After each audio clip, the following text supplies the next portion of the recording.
सर्वांना नमस्कार.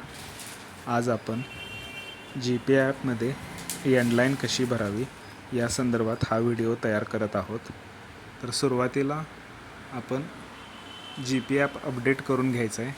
अपडेट करण्यासाठी आपण प्ले स्टोअरमध्ये जायचं आणि त्या ठिकाणी वर GPay ॲप प्रथम पार्टनरशिप असं सर्च करायचं. हे सर्च केल्यानंतर जर आपलं ॲप अपडेटेड नसेल तर ओपनच्या ठिकाणी अपडेट असा पर्याय ओपन होतो. मी आता अपडेट केलेला आहे त्यामुळे ओपन हा पर्याय आलेला आहे. तर ओपन केल्यानंतर आपलं लॉग इन असेल तर लॉग इन होतो, नाहीतर लॉग इनच्या पेजवर येतो आणि त्या पेजवर आपण लॉग इन ID आणि पासवर्ड टाकल्यानंतर लॉग इन होतो.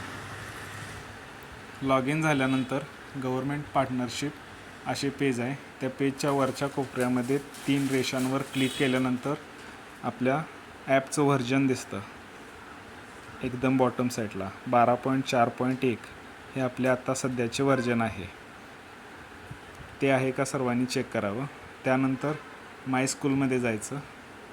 आपली शाळा ॲड असेल तर आपल्याला डायरेक्ट माहिती BLवर जाऊन भरायची आहे. जर शाळा ॲड नसेल तर आपण माय स्कूलच्या पेजवर राईट साईडला जे प्लसचं चिन्ह आहे त्याच्यावर क्लिक करायचं. त्या ठिकाणी select district, select block, select cluster आणि UDIS नंबर यांच्या माध्यमातून आपण शाळा ॲड करू शकतो. तर शाळा ॲड करताना आपण सुरुवातीला ज्याप्रमाणे जिल्ह्याचं इनिशियल सिलेक्ट करतो त्याप्रमाणे फक्त इनिशियल टाकायचं आहे, पूर्ण नाव टाकायचं नाही, कारण त्या ॲपनं सर्च केलेलंच नाव सिलेक्ट करायचं आहे. आता तालुका सिलेक्ट करताना मी कराड तालुका सिलेक्ट करत आहे. तर कराड तालुक्यातील KA टाकायचं. कराड येते. कराड तालुक्यातील एखादं केंद्र, मी गोळेश्वर केंद्र सिलेक्ट करतो. तर गोळेश्वर केंद्रासाठी GO टाकायचं. गोळेश्वर येऊन जाईल. ॲप्लाय करायचं. ॲप्लाय केल्यानंतर त्या केंद्रातील सर्व शाळा दाखवतील. तर आपली शाळा जी असेल ती शाळा सिलेक्ट करायची. मी समजा ZP स्कूल कपिल ही सिलेक्ट केली. सिलेक्ट केल्यानंतर शो सिलेक्टवर क्लिक करायचं आणि सेव्ह बटनावर क्लिक करायचं. ती शाळा आपल्या माय स्कूलच्या लिस्टमध्ये येऊन जाईल, ZP स्कूल कपिल.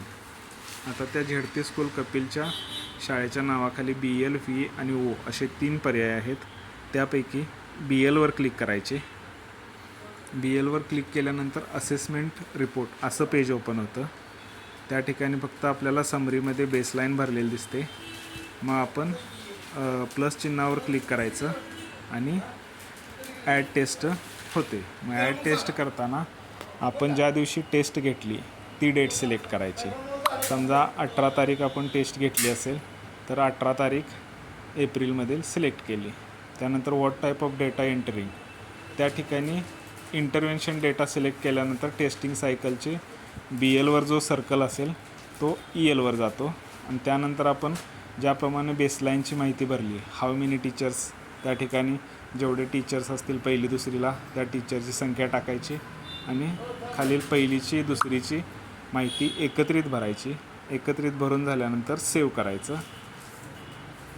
सेव्ह झाल्यानंतर आपल्याला परत माय स्कूलच्या पेजवर यायचं आहे आणि जे वरच्या राईट साईडला कोपऱ्यामध्ये 2 बाणाचे चित्र आहे त्या चित्रावर क्लिक करून आपला डेटा सिंक करायचा आहे. सिंक झाल्यानंतरच आपली माहिती पुढं सर्व्हरला जाते आणि त्यानंतर आपल्याला आपला शाळेचा डेटा भरला आहे हे कन्फर्म होऊन जाईल. धन्यवाद. जर काय आपल्याला अडचण आली तर आपण आपल्या तालुक्याच्या समन्वयकासोबत संपर्क साधू शकता. धन्यवाद.